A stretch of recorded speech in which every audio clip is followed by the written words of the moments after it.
think about it. We were comparing what happened with classified documents with Joe Biden and Donald Trump. Donald Trump was a president when he removed those documents. He was a president that has a right to declassify. He was a president that put it in an area that was safely stored. Joe Biden, you can laugh all you want. I'll tell you what isn't funny is keeping documents in a broken down box next to a collapsed dog bed in a garage. That's not funny.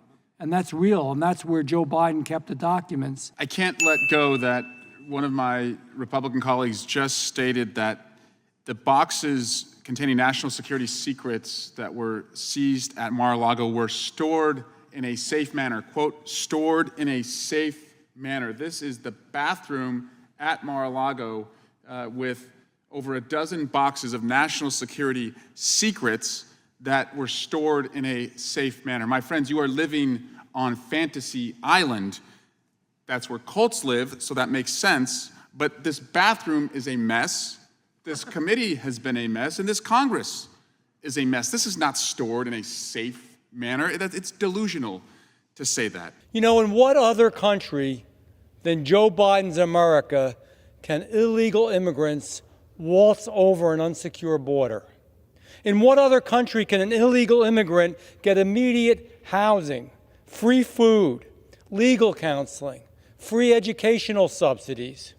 In what other country can illegal immigrants get free flights and bus rides and transportations to the city or the town of their choosing? The left knows they can flood this country with millions of people. If the left can promise those millions of people that the Democrats are the party that will feed them, will house them, will transport them, will educate them for free at the American taxpayer's back, and that Republicans will take that away, then the Democrats can use the millions of illegal immigrants as political pawns to increase their power.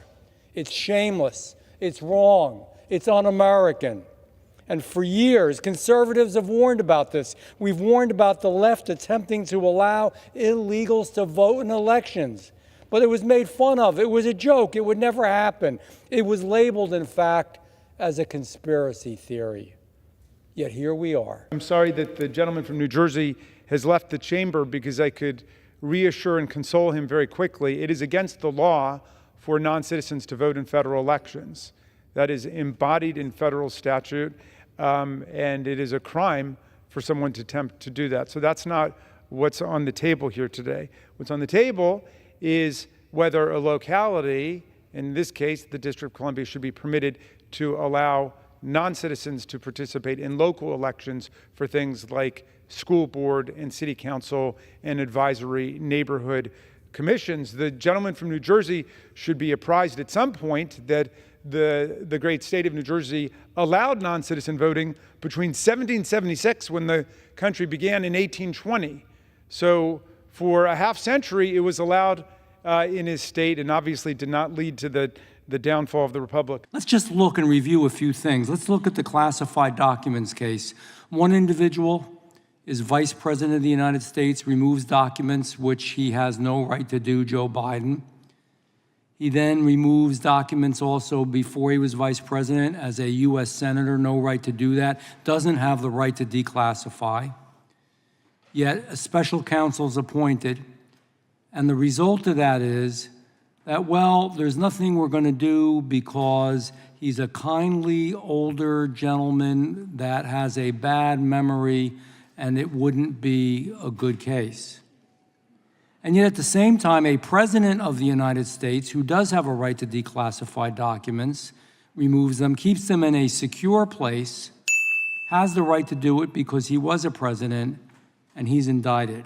Do you think it's appropriate? Do you think someone who's being interviewed for a position when they're going to be appointed, or somebody who is running for office and is going to be elected at this level of government in the judiciary, should say what they want to do as far as putting somebody in jail before they've even seen the case? Is that appropriate, yes or no? Your description of the Herr and Smith cases is inaccurate. I don't know whether your description of what the two district attorneys said. Well, then you don't look at the news. Excuse me, Attorney General, because I only have a limited amount of time. Everywhere it was reported. It was, if you knew anything, you knew that Alvin Bragg and also, again, the prosecutor in Fulton County, Georgia, they ran on that. And that's wrong. That isn't equal justice for all. It's wrong. Are you aware that on May 3rd, Special Counsel Smith himself acknowledged in a court filing that after the FBI seized evidence and its raid on Mar-a-Lago, that some of the evidence was altered, manipulated, or disturbed? Is that standard procedure? I have not read anywhere where he said it was altered or manipulated. So again, I can't accept that characterization. Mr. Attorney General, I want to be respectful, man. Are you living in a bubble here? I mean, I'm not living in a bubble, but good your God, it was characterization seen. is I mean, false. everybody saw it. Everybody heard it. Smith himself said it. That's why that case was stopped. If you can show me where he said he manipulated the evidence, I'll have a different. You don't like my word, but that there was some tampering, and absolutely he said that he had touched the evidence, and we don't know what level. And now Americans are concerned, God knows what level it is and whether we'll really know the truth. And I got a question about this. Former President Trump, as you know, was being dragged through a political travesty, and you won't agree that it's a travesty, orchestrated by Alvin Bragg. Mr. Attorney General, it would be inappropriate for you to opine on the nature of pending and active prosecutions, correct? Yes, there's a Justice Department policy against making those kind of comments. It's a longstanding precedent. Yes. The reason why I bring that up, I have great respect for my colleague from New Jersey. I understand he is not a lawyer by training, and the world needs good dentists, so it's nothing against his career choices.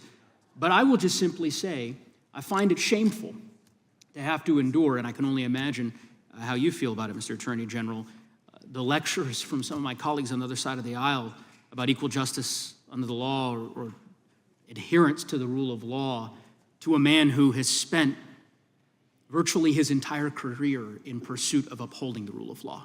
My bill, the Detain and Deport Illegal Aliens Who Assault Cops Act, sends a simple but clear message.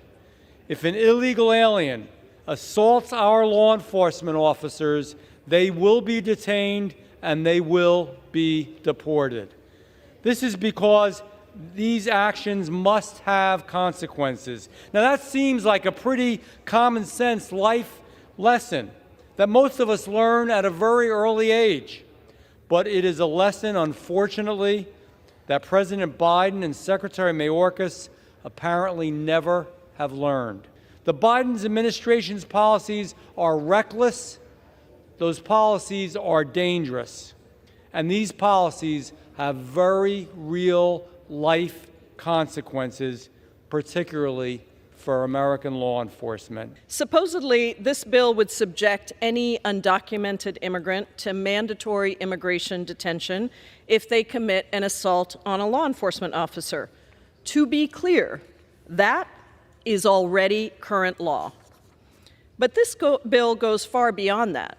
It would subject even those individuals with lawful statuses, like DACA and temporary protected status, to mandatory detention if they are merely arrested or charged with assault on a law enforcement officer.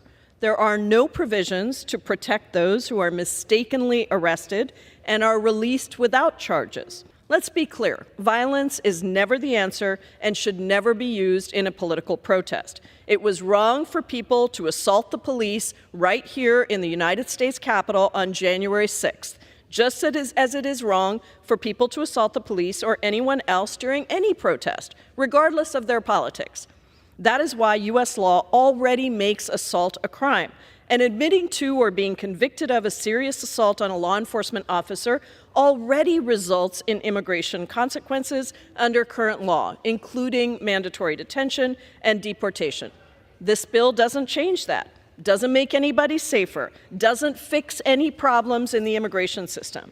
Instead, this legislation deems everyone guilty until proven innocent. It serves only to further the Republican agenda to fearmonger about immigrants and keep immigration in the news during an election year, while at the same time bankrolling the private for-profit prison companies. The definition of assault varies widely from jurisdiction to jurisdiction. Nevertheless, this bill adopts the definition of assault used in the local jurisdiction to subject somebody to mandatory detention.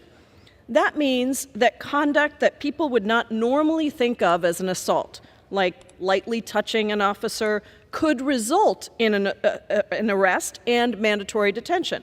Furthermore, people are mistakenly arrested for assault on a police officer far more often than we would like to admit. When this bill was introduced, it was clearly in response to an incident earlier this year in which some recently arrived migrants allegedly assaulted a group of law enforcement officers in Times Square. That incident sparked outrage across the country, but our Republican colleagues directed much of their ire on one particular individual who flipped off TV cameras as he left his arraignment. The image was plastered all over Fox News and was promoted by former President Trump as a symbol of everything that's wrong with the Biden administration's approach to immigration. There was only one problem, Mr. Chairman. As it turns out, that specific individual, who everyone was so quick to demonize and attack, had the charges dropped against him. Despite being arrested and initially charged, he was not even present when this crime occurred.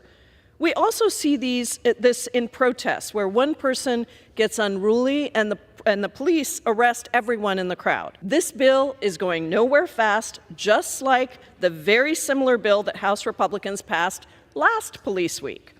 The American people aren't stupid. They see what House Republicans are doing. They want meaningful reforms to the system, and they know that bills like this would do absolutely nothing towards that end. House Republicans refused to negotiate on immigration, and they failed to do anything that would actually solve some of these problems we face, only to turn around and complain when those problems get worse.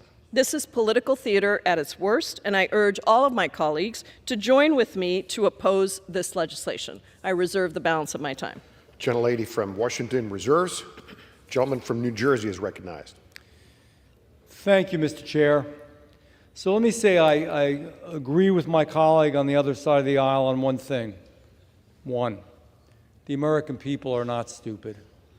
The American people know, see, hear, and feel what's going on around them. The American people know that their streets aren't as safe. The American people who live in certain cities know that their kids are being moved out of their schools so that we can house illegals. The American people know that they're paying lots of taxes, and they're paying taxes in so many ways to pay for transportation, to pay for housing, to pay for legal care, to pay for bank cards, to pay for all kinds of services to illegals, and including in some cases education subsidies. The American people are not stupid, and they're tired of it. And they're really tired of individuals who come from other countries illegally. And let me be clear, because I never want this to be morphed into anything else. We love in America legal immigration. Some of our best citizens are legal immigrants. It's illegal immigration that creates this problem. Immigration is about coming here, loving this country, pledging to the flag, loving America. Now, if you asked in my world what it would be, if you break the law and you come here illegally, you should be detained and you should be sent back, period. You don't even have to assault anybody. Mr. Chairman, assaulting a law enforcement officer is a serious offense that deserves both criminal and immigration consequences. That is why serious assaults on law enforcement officers are already immigration violations that require detention and deportation. The bill before us today would do absolutely nothing to change that. This legislation instead would dramatically expand the type of conduct that would subject somebody to mandatory detention to include people who may not have even committed a crime at all. That is not a good use of our limited law enforcement resources.